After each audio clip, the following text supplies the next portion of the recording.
And welcome back to Studio B here in London. The lineup may have changed, but the name still drives on. The Priest have got a new CD out. It is called Demolition, and here to talk about it we have one of the guitarists, Glenn Tipton. Glenn, welcome. Singer, Rip Owens. Hello, how are you? Good to see you again. And you? Okay, what I'd like to do here, and it's an old story, and you answered it all a million bloody times before, right? Ripper, what's your take on the way that you got the job?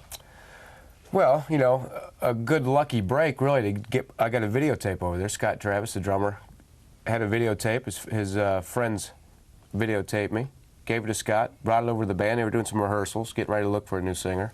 And fortunately, it was the right time to take it over. And next thing I know, I pick up the phone. It's Judas Priest on the phone saying, "We want you to fly over here and audition." Did they send you a ticket? Yeah, they did. You know, luckily, because I might have been in trouble then. Ready to get the visa out, but right off the plane, right to Wales, and they said, "Let's go to sleep. Just go to sleep. We'll do it tomorrow. You can audition." And I said, "There's no way I can go to sleep tonight. You're crazy." And hooked it up, sang "Victim of Changes," sang the first line of the song, and Glenn said, "You got the gig."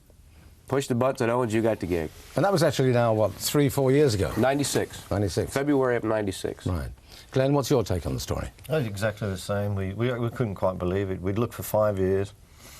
We got a short list. I mean, we had some funny tapes. We wanted to do you know, really funny tapes, but we had some serious singers. We had 5 years worth, and we looked, you know, we looked constantly. And we got a short list of 10 excellent singers, but I knew, and I think everybody else in the band knew, that we hadn't got Judas Priest singer. And so when we got this tape at the last minute, and we flew him up, I phoned him up and I said, "Look, I couldn't believe." I watched the video and I couldn't believe it. You know, the band didn't shine. Actually, I mean, they're a good band, but you know, Ripper just stood out. And so I phoned him up and I said, "You know, is this for real?" He said, "You fly me over, I'll sing any Priest song you want." And you've heard the rest of the story. Sure. So it was a miracle, really, you know, because not only did we find a man that's capable of singing any Priest classics, which people know, they've been to see him, you know, but there's a man who's got another side to his voice, which we can forge ahead. So it was a miracle. So you took him on board? Yeah. And he's been on board ever since, and cutting it. Yeah, absolutely. But it's also a personality thing as well, isn't it? Yeah, he's got the right personality. We get on great. There's a great vibe in the band, a great feeling in the band. You know, we just got, you know, when you get someone new as well, he's given us, he's energized us all. It's fresh blood, and I don't think I know we've never played so well, and we're getting just fantastic reactions, so it's wonderful. It's worked. Okay, let's take a look at a very old video now. This is Living After Midnight. Judas Priest there with a classic video, Living After Midnight. We have Glenn from The Priest and also Ripper, who's the singer. Do you remember anything about making that video?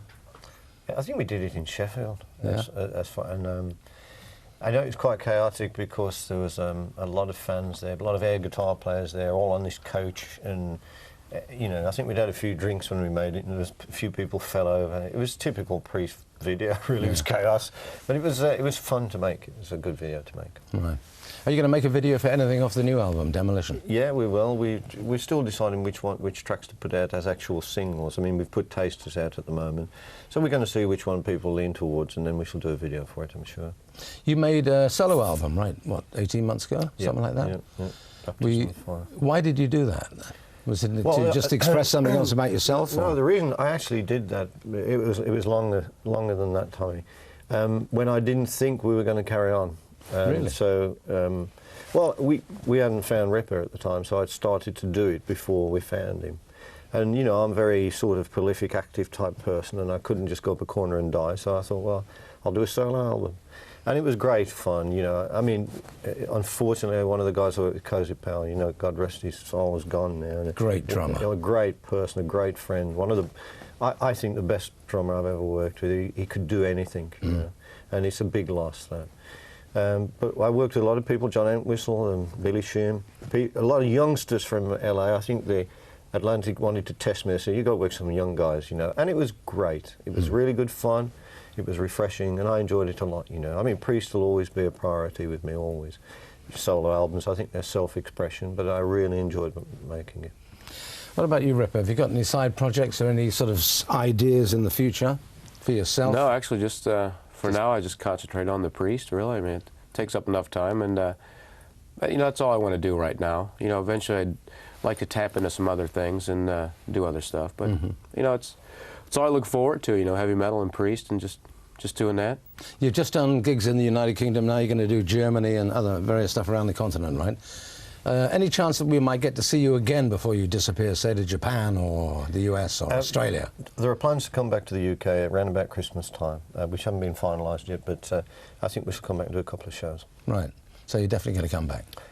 Definitely maybe. Definitely maybe. Almost definitely maybe. A near extraction there. Definitely maybe. Ripper, thank you very much. Thank you. Have a good tour. Glenn, always good to see you, man. Tommy. Really. Thank you very much indeed. The Priest, Legends. And this is the track called Burn in Hell.